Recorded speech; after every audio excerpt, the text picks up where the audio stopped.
Welcome to the Daily Horror Habit Podcast. I'm your host, Jay Krieger, bringing you daily reviews of currently streaming horror movies for your twisted pleasure. Be aware that these reviews may include mild spoilers. And as always, I hope you enjoy. Today I'm joined by a returning friend of the show, Max, to chat about Garth Evans' 2018 horror thriller Apostle, which is currently streaming on Netflix. How's it going, man? I'm glad to have you back. Thanks for having me back. No problem. We had such a great chat last time. I thought I'd bring you back. And today we actually ended up picking a movie that has a lot of kind of stylistic similarities to The Ritual.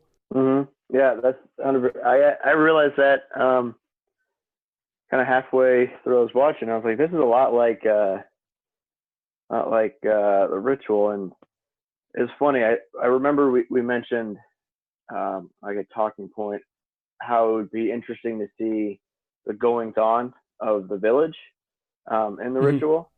And it seems like we kind of got that in The Apostle. Yeah, definitely. Another type of folklore, but from a different part of the world. But it looks like the kind of like folklore is just as fucked up no matter where it is. Right. I think people take, needless to say, I think people can take religion to a pretty dark place. Yeah, and I can't imagine it gets much darker than this. Right, exactly. So, like, what were your, like, going into it, what were your original thoughts? Like, what kind of what pushed you to suggest this for me?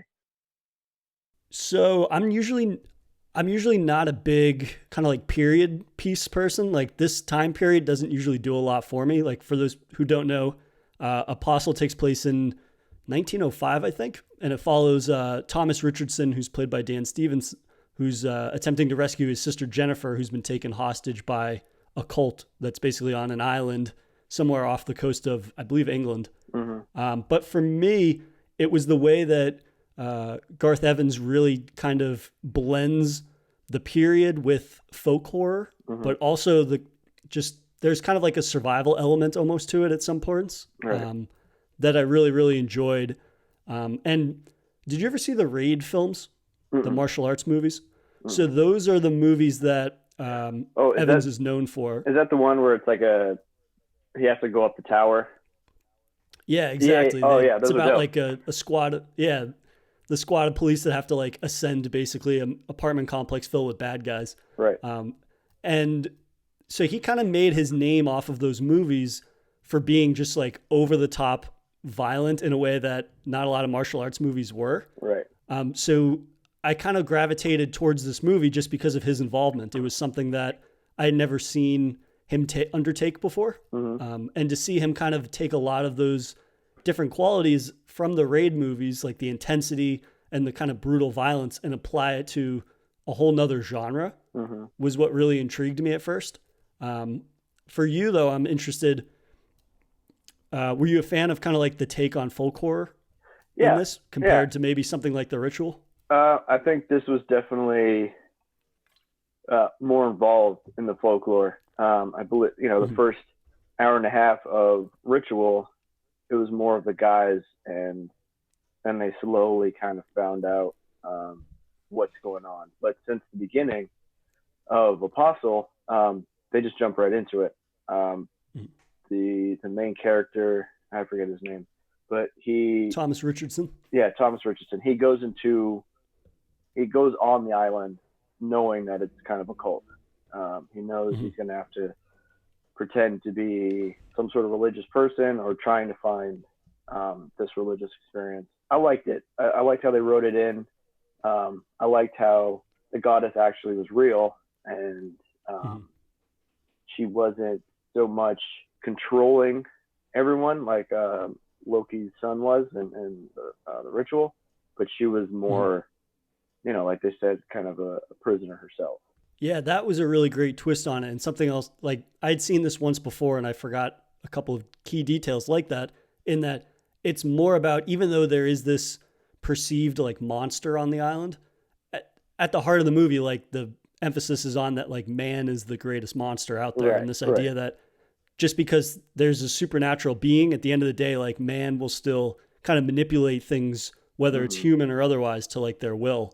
But in terms of like the very beginning of the movie, I'd agree Dan Stevens really impressed me, his character, with just before we even get to anything supernatural, he's a character that's intriguing that you kind of want to know more about. Not only like why everybody assumes that he's been dead, but also just the way that he's able to kind of like infiltrate the island. Like when they're waiting in line to board the boat, he notices that his ticket is the only ticket in line that has like a red marker on it, which without even knowing the reason behind that, he just knows it's not a good sign. So he just swaps it with somebody else in line, basically, to see what will happen to that guy. Yeah. And the ways in which he kind of tries to throw off suspicion, like you had said, it's supposed to be like infiltrating this religious cult.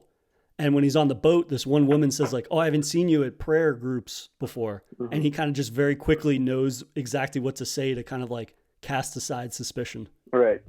Yeah. His character is interesting. He seems, when I first saw him, he looked like a hobo. You know, he wasn't clean shaven, and he gave off this aura of the kind of degenerate uncle. You know, the black sheep that no one really could trust. And it turns out he's kind of a con man.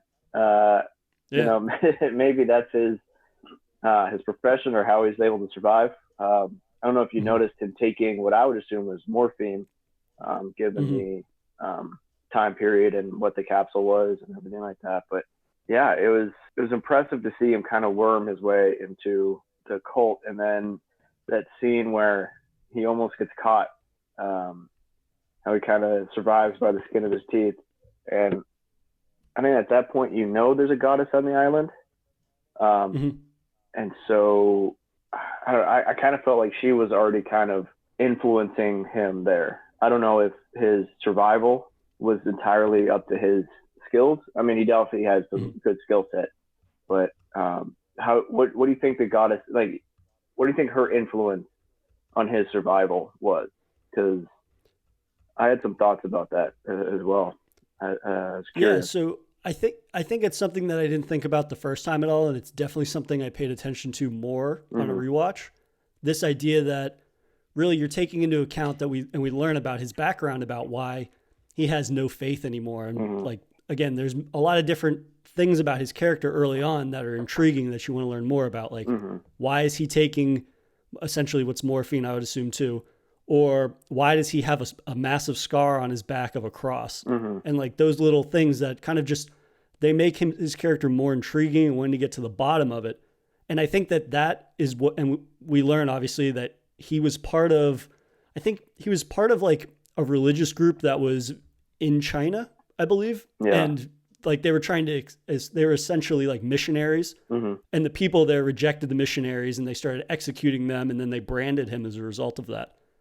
So his loss of faith, I think, is what makes him the perfect candidate for the spirit on the island to essentially have an influence or to manipulate him into essentially killing her, which is what she wants in the end. Right. I think that's a big part of it. And we definitely get an indication that she's handpicking him to be the one that eventually will kill her and release her or free her from her shackles when they're at church.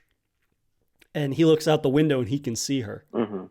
And generally, like, nobody else in the church can, it's not ever explicitly explained whether other people can see her, but the only other people that ever really get to see her during the course of the movie are the prophet Malcolm and Thomas. Yeah. So I think kind of like her revealing herself to him early on is an indication that she wants him to kind of like go down the rabbit hole, so to speak, in terms of like investigating and finding her. Yeah, that's what I thought as well. Because she does seem to be reaching out to him through most of the movie. And it seems like almost putting certain people, or I don't know how strong her influence is on the island and the people on there, but it seems like she's kind of putting people just enough in his way to keep him going. Because I don't know if you remember the scene where he almost gets caught, but you know, they all were reciting these specific verses, and then the guy right in front of them is, you know, the mole, the government mole. And so I don't know if me just being a cynic and being skeptical and taking apart the movie, like, oh, that's a great plot device. But also, as I continue to watch the movie, things just kind of are too perfect, and people are influenced, and it's clear that this goddess has an influence on Malcolm, and I think what was the crazy one named Frank, Uh, the violent one. I think so. Yeah, Yeah. yeah, and he. Frank is the one with the son, I think. Oh, okay. But anyways, yeah, I'll remember his name in a minute. Right. But yeah, at any rate, it seems. Yeah, Quinn is the crazy one. Oh, okay. Yeah. And how things just really work out for him, and that, like you said, he's kind of this perfect person to be there because he's lost his faith, so he can't really get tempted by Malcolm. He can't get influenced. He can't get pulled into the church. And so he already goes in skeptical of religion, and so that allows. He's the only one that's impervious to Malcolm's bullshit, basically. Right. Yeah. So what did you think about what was it, Gwen? Was it Glenn? Glenn, and the dynamic between the three quote unquote prophets? Yeah. So I like that dynamic, and again, it's something that I appreciated more. And you just kind of see the dichotomy between the three of them. Mm-hmm. It is very much kind of like the perfect storm in terms of they think that it's a good idea to like break up and divide the power of the island essentially between the three of them. But then in doing that, one is invariably going to become drawn to the power that another role has. And it probably wasn't going to be Frank, because Frank is basically the ferryman. Mm-hmm. So as soon as Quinn realizes like Malcolm's not going far enough, and we learn at the end of the movie when Quinn begins to like monologue about how really he is the one that has been pushing the goddess to do more and more for the island. And he says even like he was the one that decided they were going to stop feeding her animals and she needed like human blood and human sacrifices, those kinds of things. It's kind of like the perfect storm for him to become drunk with power, essentially. And I think that just kind of plays into the cult angle in a really interesting way, and how this division of power, ultimately one becomes more jealous of the other and vice versa and whatnot. And it kind of just, it fuels the emphasis that the film has on kind of giving us the lay of the land in terms of how the community exists and how it develops, which I think mostly helps the narrative, especially since the first half of the film is pretty light on scares and horror elements. But at the same time, it kind of, again, it expands that to a point that it almost becomes a little tiresome. Like, I don't know how you felt, but I felt that the first half of the film could have had a few more kind of sprinkles of horror moments in it. Like we have that one moment where Thomas is swapping out. He notices that people are leaving vials of blood outside of their doors every night, which we learn is people are basically like bloodletting, which the blood then goes to the goddess in the hope that she'll bless the land or whatever with crops that isn't, that she's not doing for whatever reason. They don't understand why. And then he spills some of the blood on the floorboards, and then we see her underneath the floorboards, like trying to slurp up the remnants that he spilled, which is gross and kind of just like, again, okay, this is very much a supernatural movie. It's just getting to showing us all the supernatural elements takes a little longer than I'd like. How do you feel about the pacing? I would agree. Now that you said something, I would agree. I believe that I was more focused on the interactions between Thomas and everyone else, because it seems like for the first half of the movie, it's more like a spy infiltration film, and then it's like kind of sprinkled in a little bit of the supernatural aspects. And so, yeah, I would agree with you that it could have used a little bit more of the goddess, seen her influence a little bit more, to more or less remind the audience that it is in fact a horror film and not search and rescue or an infiltrate and rescue type of movie. But I think it then goes pretty quickly from there. It kind of explodes in that second half. When he's trying to find that cabin where the goddess is, and he falls in that ravine, or he hides in the ravine, swimming through a river of blood, I would assume. It looked like to me. And I was like, all right, well, this is gross, but let's see what happens. And then, she chases after, or her avatar, I guess, chases after him in that stream, and he starts to figure out what's actually going on in the sideline. In that, bringing up that scene after talking with you about the movie, I think, and just focusing on like her influence on him. Initially, that scene when she appears in that, whatever you want to call it, the blood river, and she scares him. It's almost, initially I was like, yeah, she's going to try to eat him or kill him or whatever she's doing on the island. Mm-hmm. But since you mentioned it, like this idea that she's been trying to influence him from the beginning to do her bidding, basically. Right.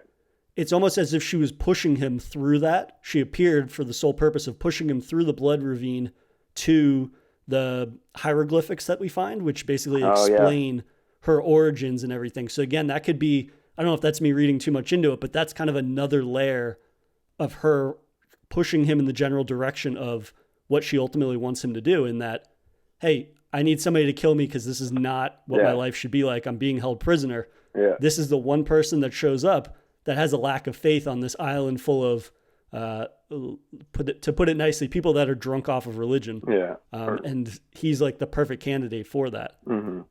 Yeah, that actually makes a lot of sense, because when I saw it, and that's actually what I thought. I was like, why is she? I was like, he's going to die, or he's not going to die, but he's going to get really, really close. Now, how is this going to play out if she is showing her? Is she going to try to possess him? Is she going to try to? How is she going to control him, or how is she going to harm him throughout the rest of the movie? Because she comes on pretty aggressive, and she doesn't seem like a benevolent spirit that the three prophets are making her out to be. There's definitely that dark side of her, with the blood and with the sacrifices, and the almost militarized, regimented way that they run the cult. They have a curfew, they have that police force. They kick the crap out of that one guy who has I don't know if you remember the guy he swapped his card with. They beat the crap out of him. They beat him to death, and or they end up sacrificing him to the goddess, and then slit his throat. Yeah, and that I think that's a horror aspect that I wasn't.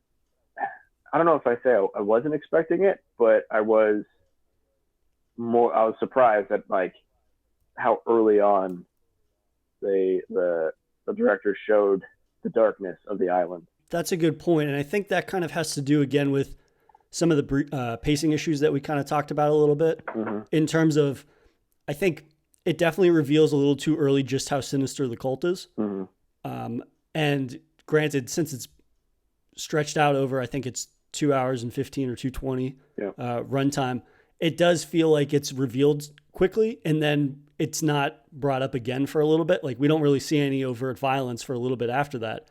So I think just in terms of the pacing, and then, I mean, I think my biggest issue with the pacing too is the amount of time that's given to the teenage couple that's in love. Like, we get a couple of scenes of them just like fawning over one another, and it's one of those things where it kind of draws away attention. I know that it leads into the conclusion, which again, like, talk about exploding in the worst way possible and turning the dichotomy of the cult upside down.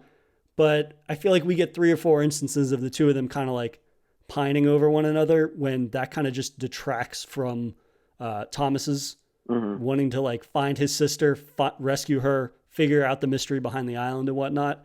But for me, one of the to flip that on its head, the pacing really does a good job of, in the second half, kind of just tapping into Evan's penchant for like really extreme violence in a lot of ways that is almost shocking towards the end of the movie, because there was so little of it early on. Yeah. Like, there's the scene when Malcolm's going to get assassinated by basically like an operative from the British government, and the guy gets skewered with all those spears, and it's such a gnarly moment that essentially comes out of nowhere. Right.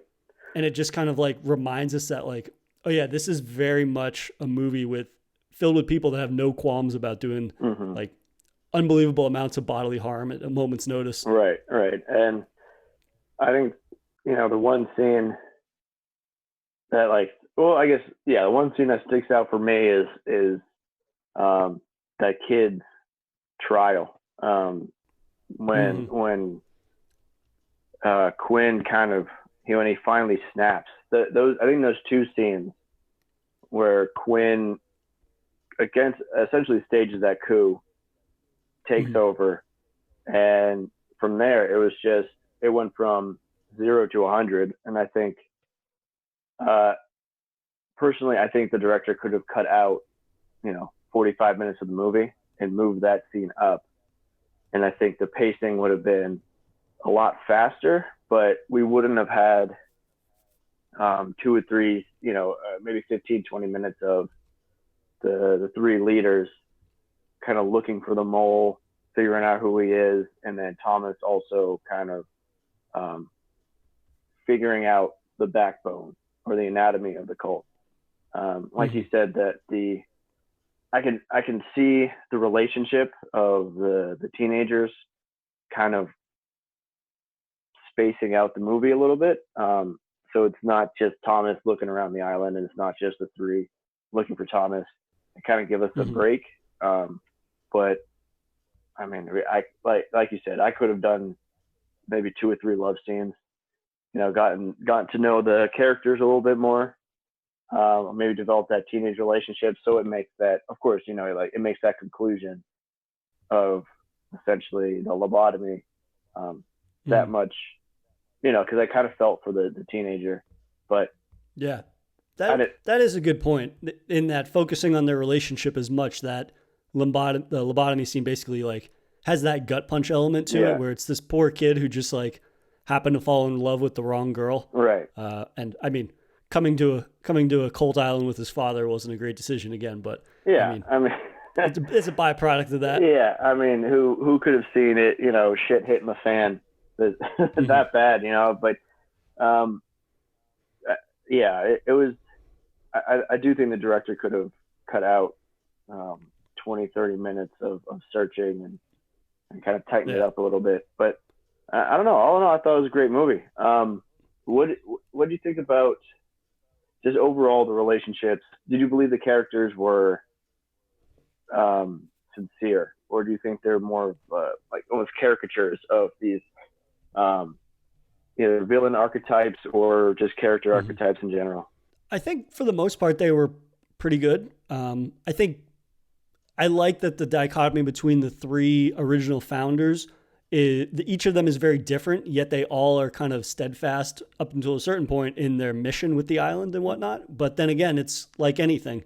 Everybody starts out with the best of intentions, and then you end up killing a kid and your daughter and all this stuff that kind of just destroys everything. Right.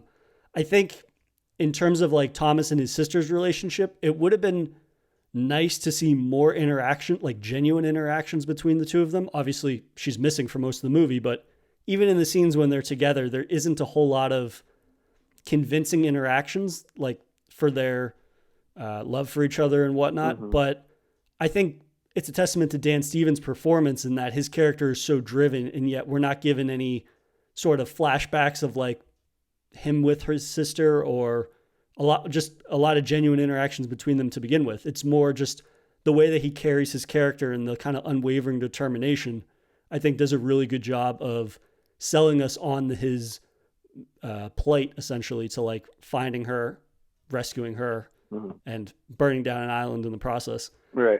But to take it back to a second to the lobotomy scene that you mentioned, I think that is a perfect scene that kind of captures Evan's penchant for not only just violence, but the fact that his style can be applied to any genre. Because something about the Raid movies, and did you ever see VHS, by the way? It's a random side. So that's a horror anthology where I think it's 5 mini stories in one movie. So he did a segment in that. So that's where he kind of got the bug for horror and whatnot. But that was a short. That wasn't a feature film. And to see him follow that up with a horror feature film is really awesome to see, him taking certain skills that he has and applying it to all of these different genres that are amalgamation basically of different genres. And I think that purification table scene is really indicative of that, because it's not just gory for the sake of being gory. Like, you don't even see the gory bit until the last 5 or 10 seconds of the shot. Yeah. You know how it builds up and how it focuses on them kind of strapping him down, each of his limbs down to the table. And then you get that really cool spiral shot that starts at his feet. And then the camera starts to spiral towards him, so it starts to turn. And I just love that he made such a simple scene, very unique, like presentation wise. Yeah. And then obviously we don't see the drill until until it's too late, essentially. Right. So he kind of does a great job of like putting the viewer into the shoes of one of the cultists that's like standing around the table. Because something that I didn't realize before is that you literally don't see the drill until I think the last 30 seconds of that scene, and he's already started to drill it. Yeah. And just the way that he's able to kind of present this unique horror in a way like that isn't, it's grotesque, but it's not, it doesn't kind of like linger on it. Right. It's very much like builds suspense, has its grotesque moment, and then just moves on to the next thing, being like, we get to see the goddess and a whole nother house of horrors basically in the woods. But his ability to kind of just like jump around from these different ports and capitalize on each little story beat that he does, I think is really, really a testament to like his talent. Right. I think that scene, as you mentioned how the scene was built, I definitely agree that like in a film and horror films, they tend to focus on the machine, the weapon itself, instead of the people around it, instead of the victim. I think they focus on the victim's pain. And so in some horror films, like the director would have done a close-up shot of the back of that kid's head and the drill, cranking through it, but you don't see it. You see Quinn straining, you hear the bones crack, you hear him straining through, you see the people in the background averting their eyes. And then, he crunches, people come, like, what'd you do? Pulls the drill out. And then at that you get that quick snapshot of the hair and bone in the back of the kid's head.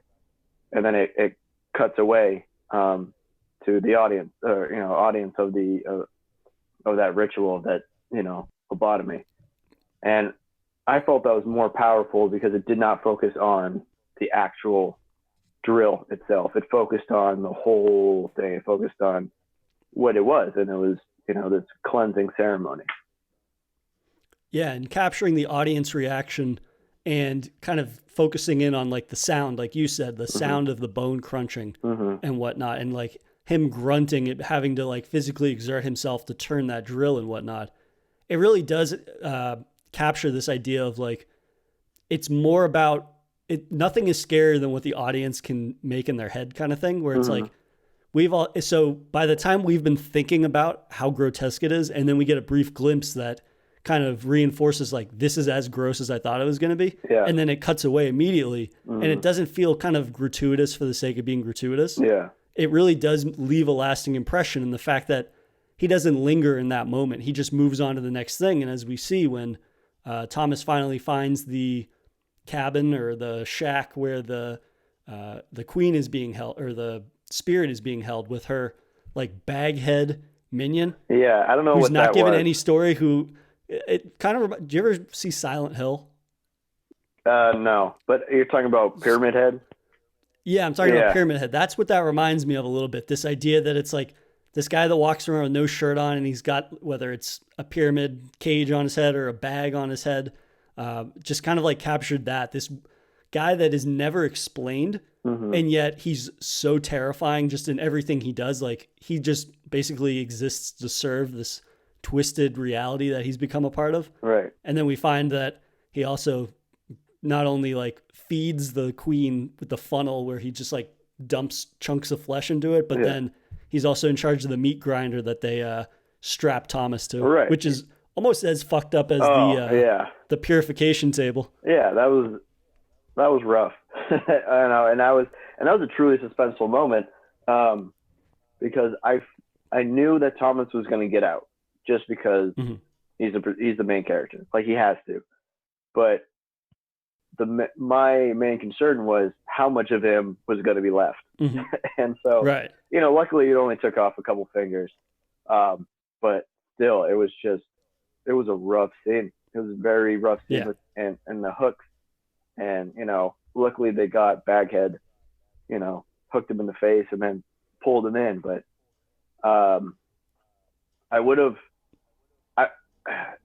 so for me, Baghead was kind of, I liked him, but I didn't like him. I like how he was written because I knew nothing about him. He showed up, he did the dirty work, and then he left. But I also, my curiosity, especially how he tied in with the folklore, I would have liked to know, was he, a former cultist?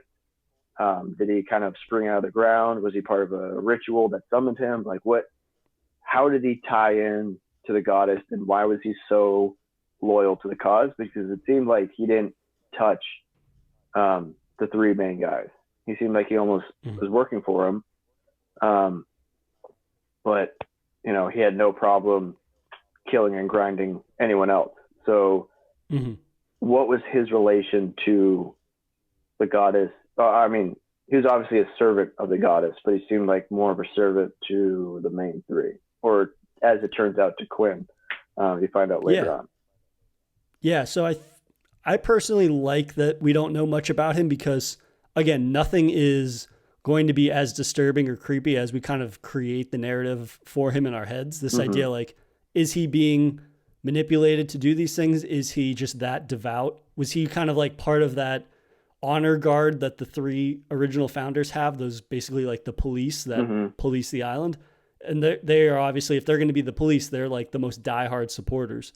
So is this guy even another level of a diehard supporter, or is this somebody that the queen has kind of influenced in a way that has corrupted his mind to the point that he basically is just like the butcher for her, which I enjoyed. But I think at the end of the movie, we find out like he's easily manipulated because he is eventually just like does Quinn's will, because Quinn is the one that is the most devout in the end to the goddess herself. Yeah. And is willing to do whatever it takes to kind of feed her to the point that she lets the island become prosperous again. And so the fact that we're not given a lot of information about Baghead, for me, I think actually makes him a stronger character, given how little he says. And we only see him serving and grinding up people, essentially, which kind of just the primal nature of his character is super disturbing to me. And in not having that explained, it makes me kind of just run wild with possibilities for things that in the end, if they explained it, it probably wouldn't be that as complicated as you would think it is, or that varied. It would probably just be very kind of baseline. This is why. And then kind of loses the mysticism behind it. Yeah. I agree with that. He wouldn't be as powerful of a character if you knew like he was a person who was corrupt. If you gave him any sort of humanity, I think he wouldn't be as terrifying. Yeah.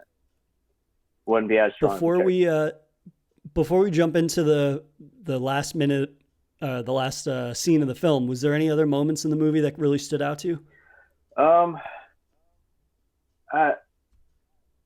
Not really. I think that all in all, a lot of it was kind of a search and rescue type of movie. And now that you mentioned that it's the same director as The Raid, I think there are a lot of parallels to The Raid as there were to this movie.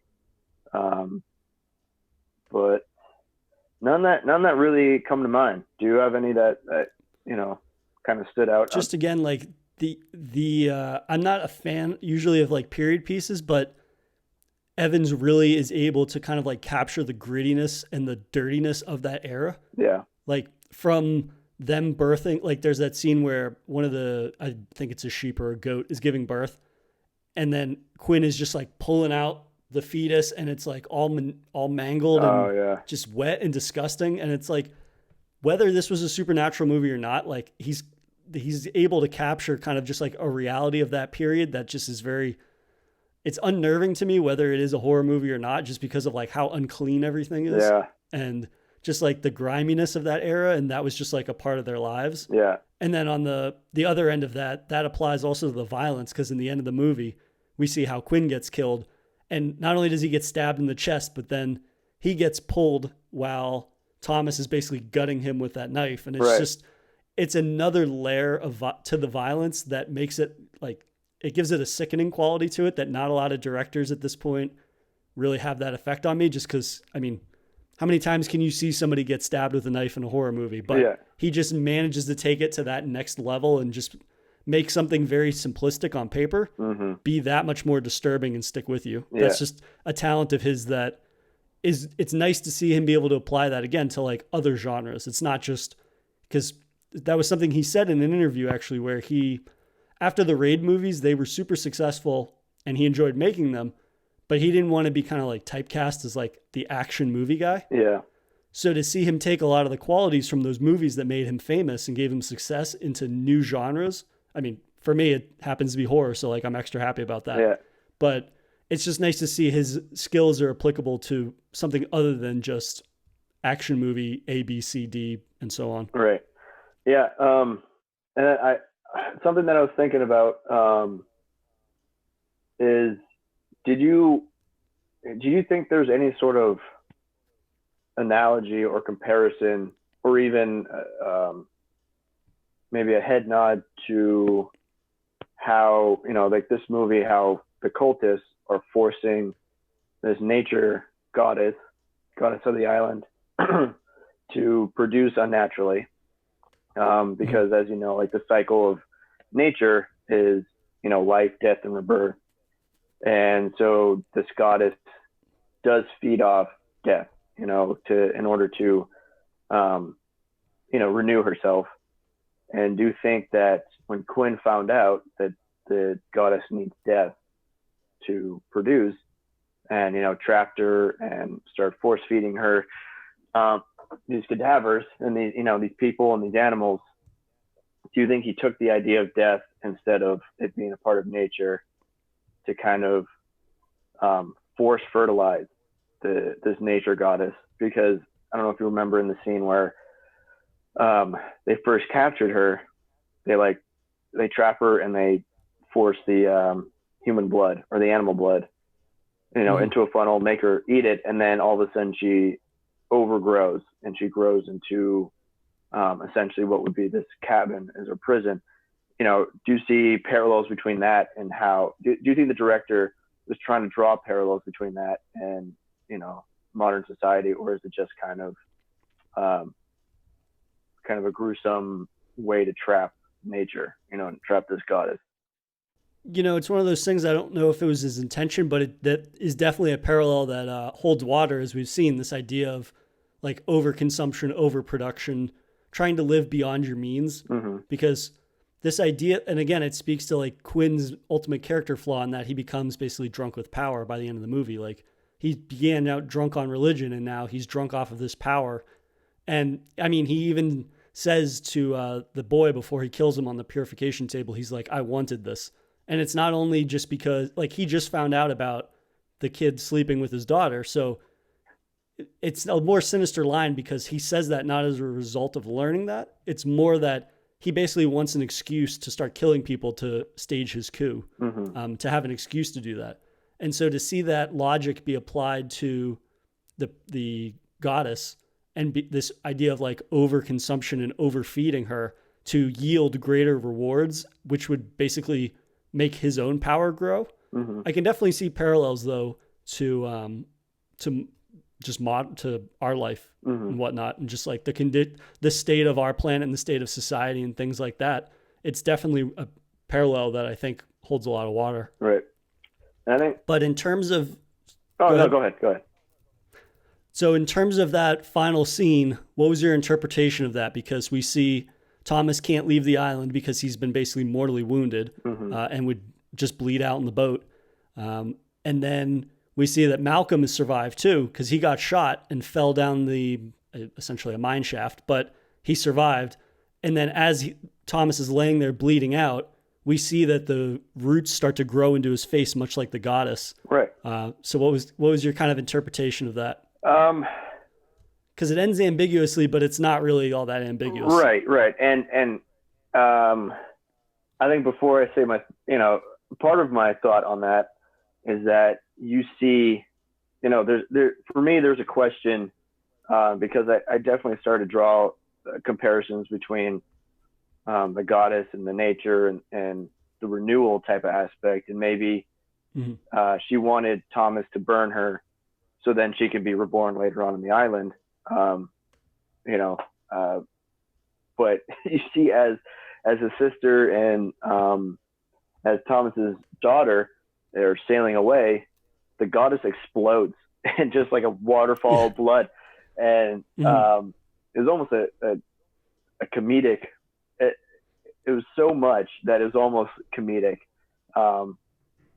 But I mean, it's like it's basically her getting to relieve herself basically of that pain that she's been holding in for so long, right? But it is very excessive in that it's just this massive waterfall of gore and blood, and then you hear like her scream basically. Yeah, and she like blows up out of the island. Yeah, I think maybe Thomas was chosen to be the new guardian of the island, or he could have just been assimilated back into. I think regardless of his role, after the credits, I think he does get reassimilated, and then maybe Malcolm becomes a more enlightened priest, or maybe he becomes a new baghead. What were you? What were your thoughts on that?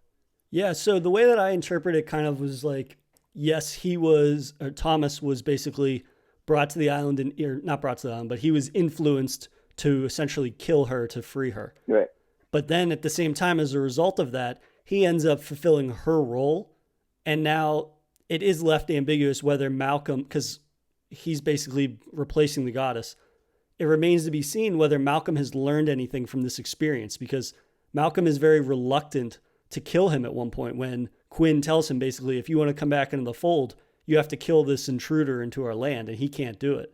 So, and in seeing Malcolm being betrayed, it's interesting to try to guess whether he's going to like turn over a new leaf, as it were, and kind of start things over, but with a better perspective on how he would rule.